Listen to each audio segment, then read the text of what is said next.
Bonjour Ophélie. Bonjour. Merci d'être avec nous. Alors c'est important parce que vous avez vécu un viol, donc Oui. Vous étiez très jeune, vous aviez 13 ans. Oui. Et donc là, même si vous avez dit non, de toute façon vous n'avez pas été entendu.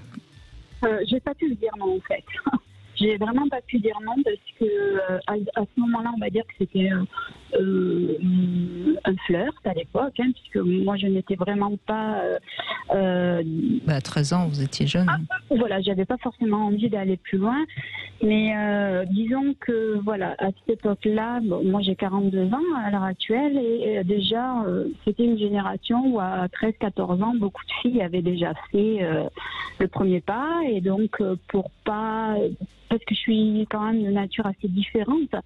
Et vous avez 43 ans, donc c'était il y a 30 ans. Voilà. Donc c'était en 91. Tout à fait.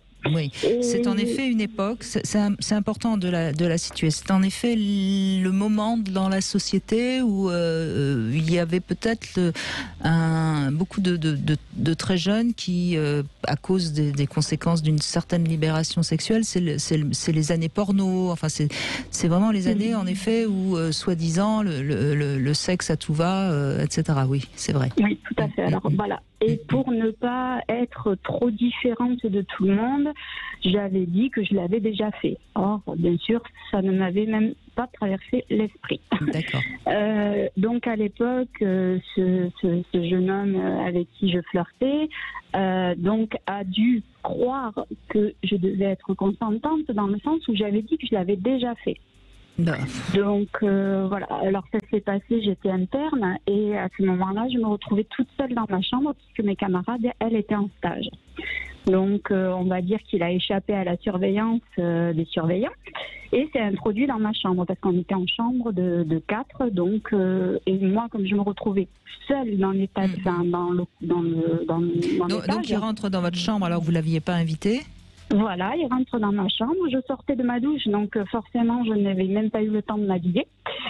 Et donc sans me poser de questions aucune, donc forcément il m'embrasse, mais tellement goulûment que je ne peux même plus me dégager en fait. Et voilà, et donc j'ai beau essayer de le repousser, mais c'était un homme très très fort, même je dirais le plus fort de l'établissement, on va dire, puisque c'était pour lui justement un jeu de se montrer le plus fort avec tous les autres hommes d'ailleurs. Et donc du coup voilà, je n'ai pas pu me dégager, et puis ça parler puisque ça s'est passé très vite en plus j'imagine. Vous n'avez pas le temps de. Voilà, j'ai pas le temps puisque forcément il arrive, lui il est déjà dans son intention, donc déjà tout prêt bien sûr, on va dire.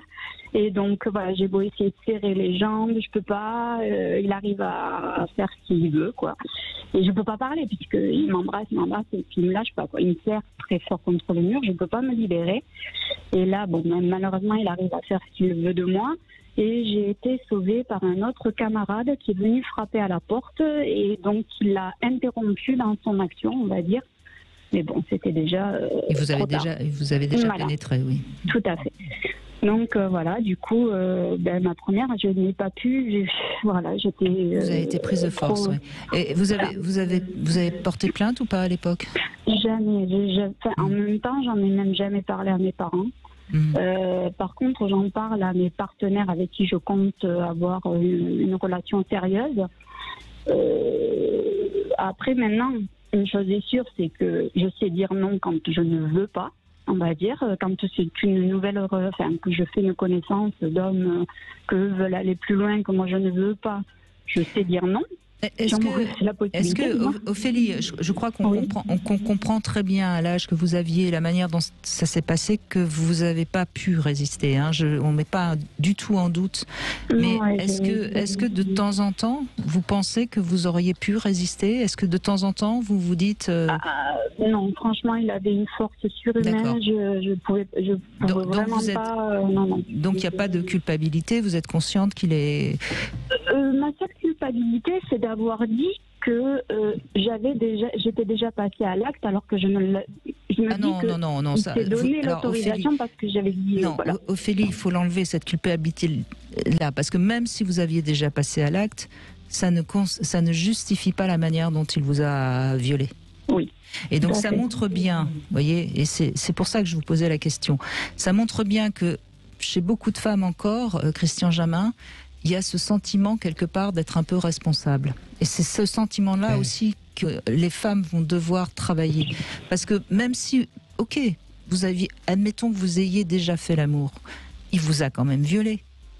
Ah oui, j'ai pas pu dire un mot. Et donc ça n'excuse en rien son acte, donc vous n'avez en aucun cas à vous sentir coupable.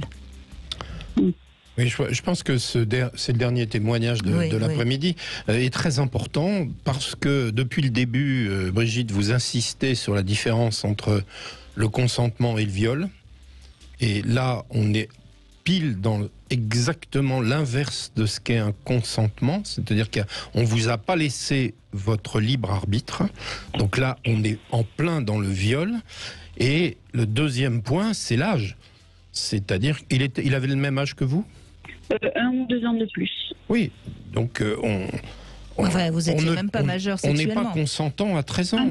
Oui. Ni l'un ni l'autre, majeur. Mais enfin bon, donc merci d'être intervenu parce que depuis le début de l'après-midi, on parle de consentement et là, on est dans le viol et ça n'a rien à voir. C'est-à-dire le consentement, comme on l'a dit depuis le début, c'est sa capacité à analyser son désir.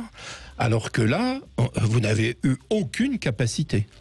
Et vous n'êtes responsable de rien parce que on a le droit de dire des choses même qui sont pas vraies quand on pense que ça ne prête pas à confusion. Donc non, il ne faut pas vous sentir coupable. C'est un viol, ça n'est pas une absence de consentement. C'est un viol. Et vous n'avez aucune responsabilité dans cette histoire, vraiment aucune. C'est important qu'un jour vous puissiez faire la paix avec ça, Ophélie, parce que vous le traînez un petit peu et ça vous abîme un peu. Après, oui, mais ça m'empêche pas maintenant de savoir si je veux pas. Après, c'est vrai que avec mon compagnon, quand je suis avec mon compagnon, si je dis non parce que j'ai été contrariée ou je suis trop fatiguée, par exemple, s'il va vouloir, je lui ai dit non, mais si il insiste un peu, pas en nous forçant, mais avec des petites caresses, bien sûr. des tendresses ou des trucs comme ça. Voilà, je vais peut-être, ça m'arrive de pencher sur le oui en appréciant l'acte, mais des fois quand je suis vraiment trop contrariée, je me dis bon, les autres fois tu finis par apprécier la chose, mais des fois si je suis vraiment contrariée, alors, on va dire que je vais les laisser faire en faisant la planche, quoi. Oui, mais c'est peut-être là où il faut aussi apprendre quand vous êtes vraiment contrarié, parce que c'est que vous avez vraiment pas envie et que vous ressentez bien que de toute façon ça n'amènera pas à quelque chose. On peut en effet ne pas avoir très envie et puis se dire oh puis après tout il va savoir me faire jouir. Quand vous êtes vraiment très contrarié, c'est non et puis c'est à lui de l'entendre. En tout cas, merci Ophélie, merci Christian Jamin. C'était un sujet délicat, mais je crois qu'on a essayé de le traiter. Finalement, je suis ravi d'avoir proposé ce sujet, alors qu'au début, je me demandais si j'avais pas fait une grosse bêtise. Donc merci, j'ai passé un très bon moment. Eh bien écoutez, je crois que ça a éclairé les choses pour beaucoup de monde.